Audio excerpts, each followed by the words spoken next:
Let's apply KCL and KVL laws to find all the unknown currents and voltages of the circuit. In this circuit, we have a 60 volt independent voltage source in parallel with a 20 ohm resistor, and to this combination we have a voltage source of V3 whose direction is this, and to the end we have this current source V1 by 4 dependent current source and a resistor of 5 ohm connected in parallel. So basically in this circuit we have one parallel network, another parallel network connected by this voltage source. We need to find out all the other voltages and currents. We have a node here. We have another node here. The first step is to find out how many nodes you have and then apply KCL on that node to get the current. Let me mark this as step 1.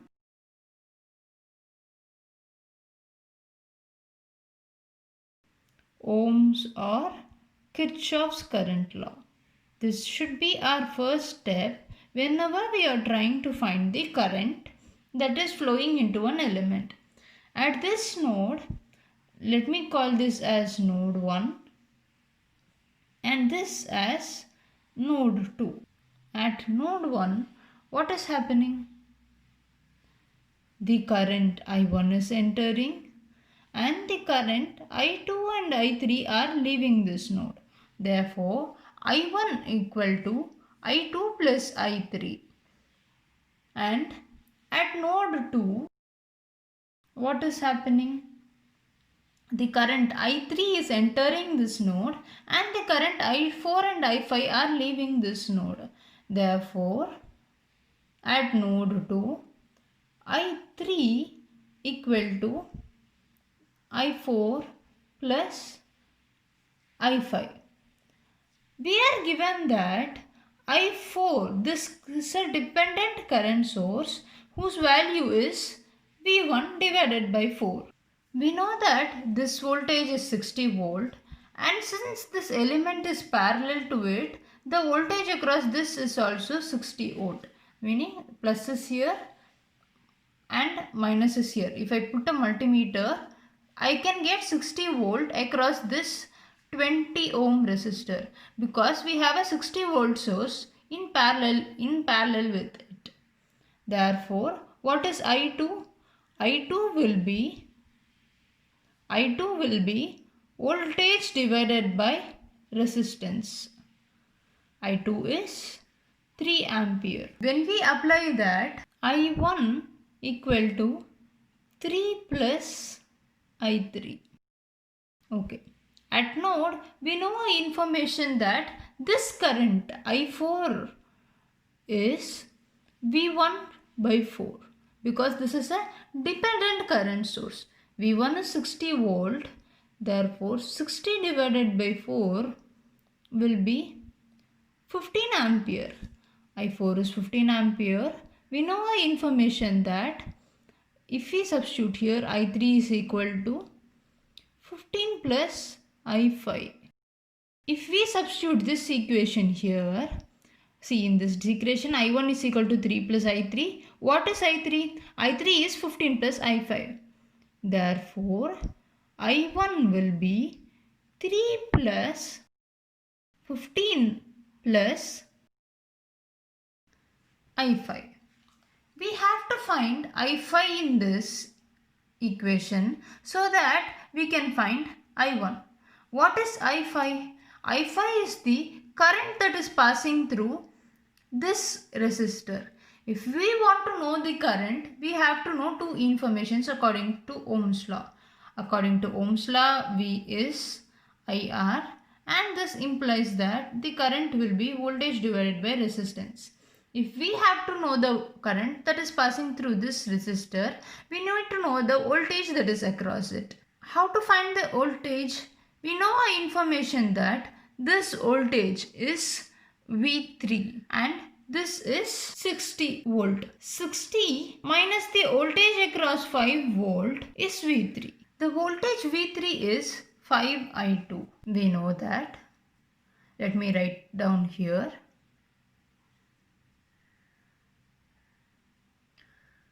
V3 is 5 into I2. I2 is 3 ampere. Therefore, V3 will be 5 into 3. It is 15 volt. This is a dependent voltage source whose value is depending on the current I2. I2 will be 5 into 3, 15 volt. And also V3 is V1 minus V5, or let us say V4. V4 and V5 are same because they are in parallel. V3 will be 60 minus V5. V5 will be 60 minus V3. V5 is 60 minus 15. V5 is 45 volt. And yeah, we have one information to find I5. We have the voltage across 5 ohm resistor. This is 45 volt as we found out here. 45 volt is the voltage and 5 ohm is the resistance. Therefore, I5 will be 45 divided by 5, 9 ampere. If we substitute 9 ampere here, I1 will be, so I1 is 27 ampere. We'll now write all the voltages and currents here. See, we have a 60 volt source. The current that is supplied by this source is I1. I1 is 27 ampere. I1 is 27 ampere and V1 is 60 volt. In our next component, we have the current I2 passing through it. What is I2? I2 is 3 ampere. And the voltage across it, let me call it as V2. V2, I am putting a multimeter here, plus, minus, and this is V2. V2 is also 60 volt. In our third component, the current that is passing through it is I3. I3 is 15 plus I5. So this implies that I3 is 15 plus 9, 24 ampere. The value of I3 is 24 ampere and the voltage across it is V3.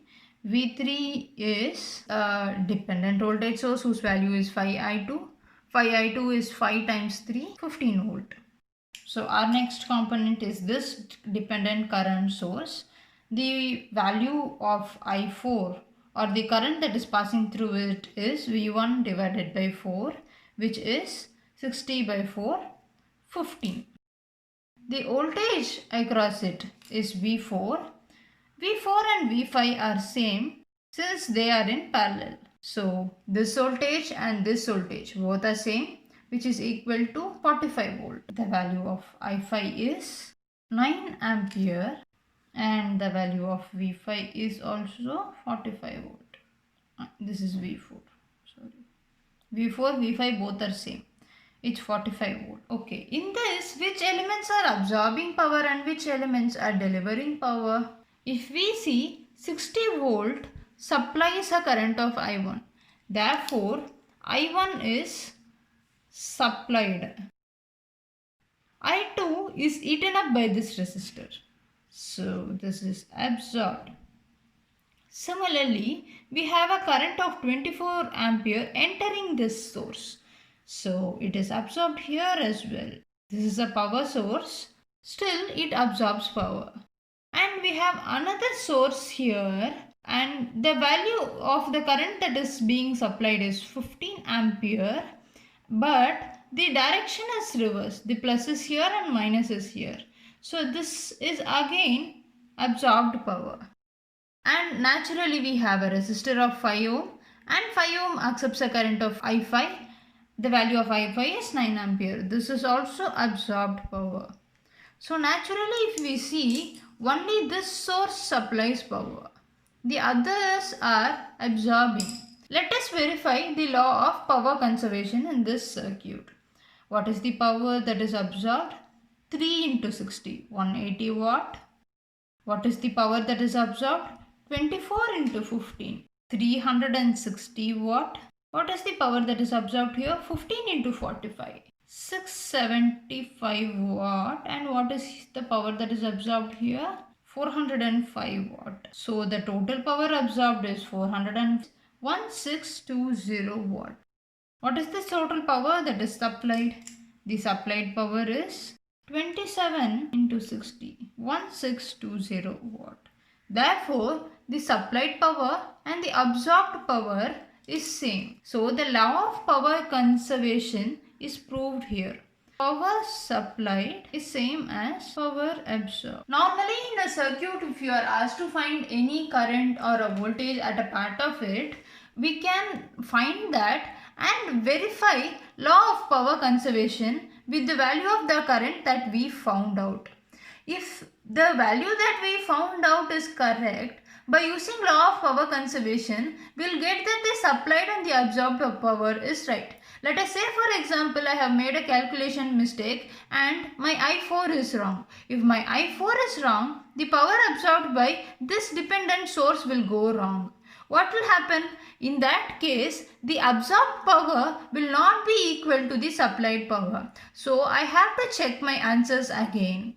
Whenever we find the current or a voltage across an element in a circuit, it is advisable that we find all the currents, all the voltages across all the elements present and then check the law of power conservation. The law of power conservation is valid in all circuits which has linear elements. If we have non-linear element like a diode or a transistor, then there are some cases where this law of power conservation might not hold good.